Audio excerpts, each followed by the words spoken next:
Naglag nga po ng Meralco Bolts ang twice to beat na rain or shine Elasto Painters sa PBA Philippine Cup. Final score 98-89. Hindi ko nasagot ang text sa akin ni Nanay Christy kagabi dito kasi nga late na. Nanood siya. Opo, salamat nanay ha. Nagpakitang gilas po si Gilas guard Chris Nuzam para nga sa Bolts matapos po ang 31 puntos, 5 assist at 2 blocks. Nakakuha siya ng tulong kay Chris Banquero na gumawa ho naman ng 21 puntos off the bench. Makakalaban nila sa semis ang TNT Tropang 5G. Samantala po naman para sa rain or shine, natapos na po ang karera ng veteranong si Gabe Norwood.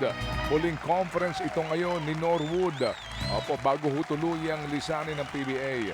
Nagtala po ng 3 points at 3 steals si Norwood. Sa kanya pong huling PBA game, siya po ay nanatiling rain or shine Elasto Painters guard. Mga kapatid ano po, sa loob ng 17 taon. Well played. Opo, Ganun talaga. loyalty pledge po mga kapatid. Oo. In fairness. Tsaka sige. mabait din yang si Gabe Norwood. Yun naman. Walang Opo. kayabang-yabang sa Correct ka katawan. dyan. Correct ka dyan. At Hindi ba? deserving po naman talaga dito ang rain or shine. In Amen. all fairness. Oo. Deserving. Pati ho yung Converge, deserving din.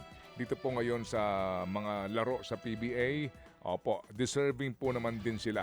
Kaya sana nga po sa next conference ay magkaroon pa rin po ng pagkakataon ang mga bagong teams din. Ano po, at yung pang kagaya na rin no shine, bagamat sila po ay nagkampiyon na ho dati, opo, na magkaroon po din ng chance para nga po sa kampyonato. Sige, so Manong Tots, Bolts ako. Oh, sige, dahil Bolts ka, TNT na lang ako. Okay. Oh, sige. Alright. Ito naman, isa raw sa pinakamalalaking tira sa career. Ni Tira, Steve... ha?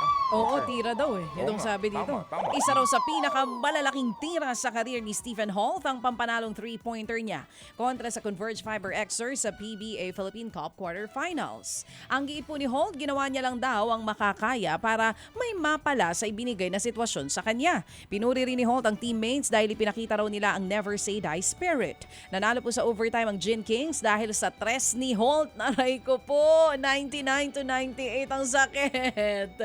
Umabante pa sa semifinals ang Ginebra matapos burahin ang twice to beat advantage ng Converge. Makakalaban nila ang sister team at defending champions na San Miguel Beermen. Grabe no? Kaswerte naman noon. Eto na. Oo, napanood mo ba ito kagabi, baby?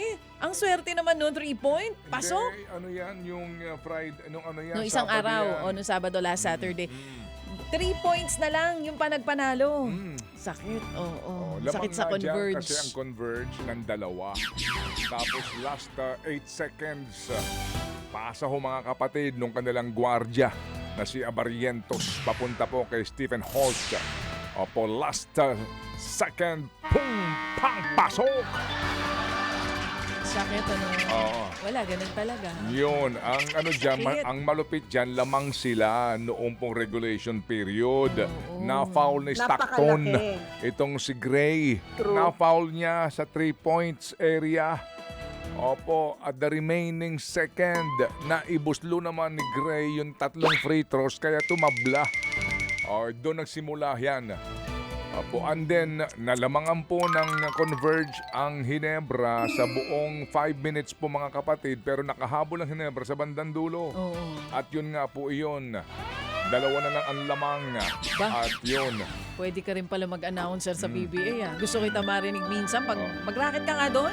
Tapos kapag naipaling yung camera doon sa mga nanonood na magnanakaw, ikaw ang mag-annotate sa kanila. Dito ho ngayon. Ay, Nanonood mga sample, kapatid ng sample. mga magnanakaw. Ay. Ayun po mga kapatid. Oh. Oo. Amen. Amen. 2 pong players po ang namaalam sa Choco Mucho Flying Titans. Yan nga po sina Spiker Royce Tobino at middle blocker Cherik Nunag. Nagpasalamat po ang Titans sa serbisyo po ng 2 na nakatagda pong magtapos ang kontrata sa dulo po ng 2025. Wala pa pong balita kung saan mapupunta ang 2. Nauna pong namaalam ang Choco Mucho kina middle blocker Aduque Ogunsanya at libero Villa General. Oy, sabi, the future is bright daw sa Philippine sports para kay Philippine Olympic Committee President Bambol Tolentino. Kasunod po yan ang mga naipanalong torneo ng Pinoy athletes ngayong 2025, kabilang ang Thailand, Southeast Asian Asian Games. Marami pa raw mga international na patimpalak sa mga susunod na taon at sigurado raw na paghahandaan ito ng ating mga atleta. Higit 200 medalyang nakuha po natin sa SEA Games, kabilang ang 50 ginto. Nagpasalamat din po ang POC sa Philippine Sports Commission dahil sa maayos nilang samahan.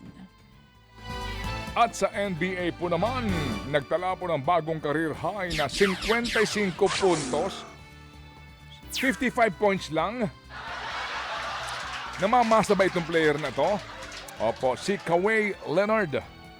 Pinangunahan po ni Leonard ang panalo po ng Los Angeles Clippers kontra sa Detroit Pistons 112-99. Iniscore ni Leonard ang 26 puntos sa third quarter ng laro. Sa kabila niyan, masalimuot pa rin po ang record ng Clippers na ngayon po'y mayroong 10 panalo at 21 talo. Ang Pistons po naman ay 8 talo pa lamang sa 32 laro. Mga kapatid, brothers and sisters, saan ka pa? Dito na tayo sa Totoo.